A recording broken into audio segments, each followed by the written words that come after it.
আজকে এসছি নিউ টাউনে অবস্থিত হাজরা কালীবাড়ি আছে সেইখানে।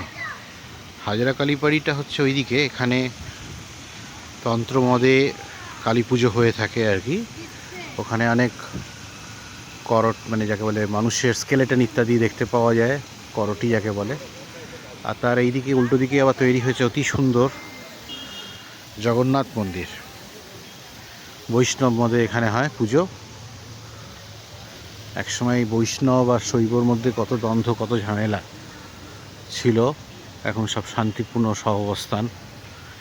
এবং এখানে এটা বেশ আলোকিত সুন্দর করেছে। তার সঙ্গে এখানে রয়েছে ভেতরে জগন্নাথ দেব। আমরা এবার যাই ভেতরে, দেখি জগন্নাথ দেবের। অনেকটা উড়িষ্যার মন্দিরের স্টাইল আর বাংলার মন্দিরের স্টাইল সব মিশিয়ে করেছে আর কি। সিংহগুলো জগন্নাথ মন্দির হচ্ছে এইটা। আর এই পাশে হচ্ছে রাম, সীতা, লক্ষ্মণ আর হনুমানজি। প্রচণ্ড কালারফুল ভাইব্রেন্ট ভাবে তৈরি হয়েছে। জগন্নাথ মন্দির দেখতে পাওয়া যাচ্ছে এখানে। জগন্নাথ মন্দিরের ওখানে আবার লক্ষ্মী আর সরস্বতীও রয়েছে।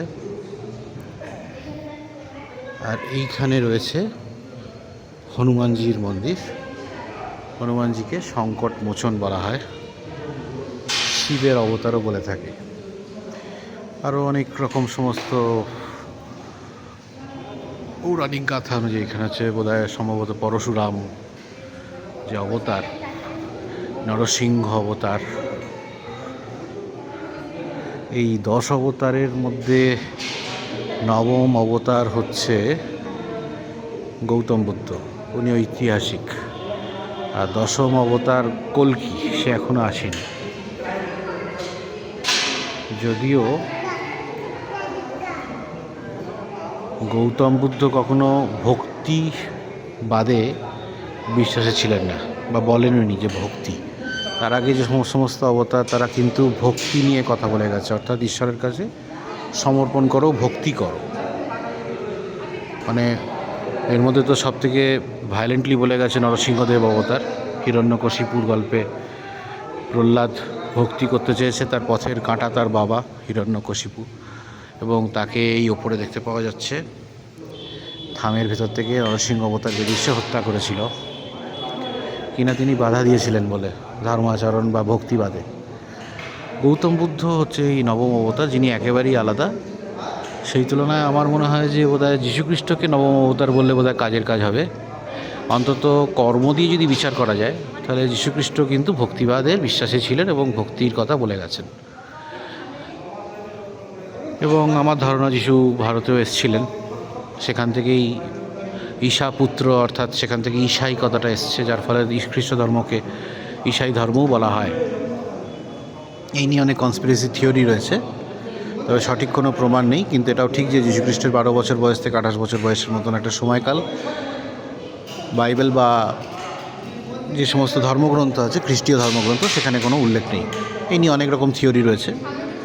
তো আমার থিওরি হচ্ছে যে তিনি ইন্ডিয়াতে আসতেই পারেন, কারণ ওই সময় তো সারা পৃথিবীর মধ্যে সবথেকে আলোক মানে যাকে বলে বর্ণময় এবং ধনী, তার সঙ্গে শিক্ষা, যাকে বলে লক্ষ্মী সরস্বতী, সব কিছুই ভারতবর্ষই ছিল গোটা পৃথিবীতে। এবং ধর্মের ব্যাপারটা ভারতবর্ষে বরাবরই খুব বেশি, প্রাচীনকাল থেকে। ধর্মগুরুও বলা হতো, গোল্ডেন স্প্যারো বলা হতো। তো যাই হোক, তার এখানে আসাটা এমন কিছু বড় ব্যাপার না। সিল্ক রুট ছিল, কারণ যীশুখ্রিস্টের অনেক আগেই আলেকজান্ডার দ্য গ্রেটও এসেছিলেন ইন্ডিয়াতে। এবার মূল কথা হচ্ছে যে এই যে নবম অবতারে আমার ধারণা যীশুখ্রিস্ট বেশি ভালো বানায় in compare to Gautam Buddha. Gautam Buddha ভক্তিকাল্ট একদমই সাপোর্ট করেননি, এবং উনি ঈশ্বরের তত্ত্ব নিয়ে একদম সম্পূর্ণ অস্বীকার করেছিলেন, একেবারেই বামপন্থী ছিলেন।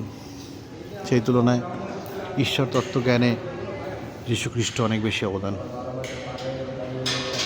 হনুমানজির ভক্ত বাঙালির আজকাল অনেকেই হয়েছেন, এবং অনেকের ধারণা রামচন্দ্র কোনো মতেই সীতাকে উদ্ধার করতে পারতেন না যদি না হনুমানজির সেখানে বিশেষ অবদান থাকতো। তো এই হলো একটা সুন্দর নিউ টাউনের মন্দির। যে মন্দিরটা আমরা দেখলাম অনেকটা জায়গা জুড়ে রয়েছে। এখানে আবার নামাবলিটা অনেক গান বাজনা ইত্যাদিও হয়। একটা বিকেলবেলা একটা ফিল গুড ফ্যাক্টর আছে, এখানে সবাই আসে ঘুরতে বেড়াতে। হাজরা কালীবাড়ি আছে পাশেই, প্রায় 400 বছরের পুরনো এই হাজরা কালীবাড়ি।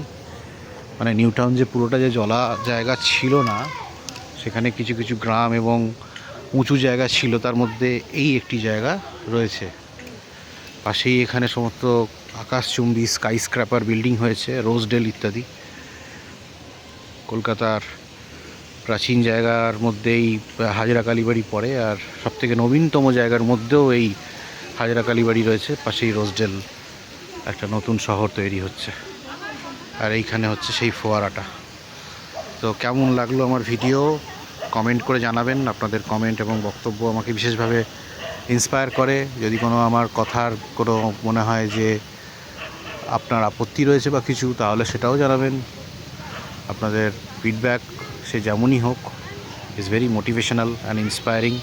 অ্যাট দ্য সেম টাইম আমি রিকোয়েস্ট করছি আমার ফেসবুক চ্যানেলটাকে একটু লাইক আর সাবস্ক্রাইব করুন, এরকম যাতে আরও ভিডিও বানাতে থাকি এবং আপনাদেরকে সময় সময় দিতে থাকি। আমি বেশি বড় বড় ভিডিও বানাই না, কারণ এটা আমার একটা hobby, this is not my profession. So anyway, আপনাদের উত্তর বা ফিডব্যাকের অপেক্ষায় রইলাম। ধন্যবাদ, ভালো থাকবেন।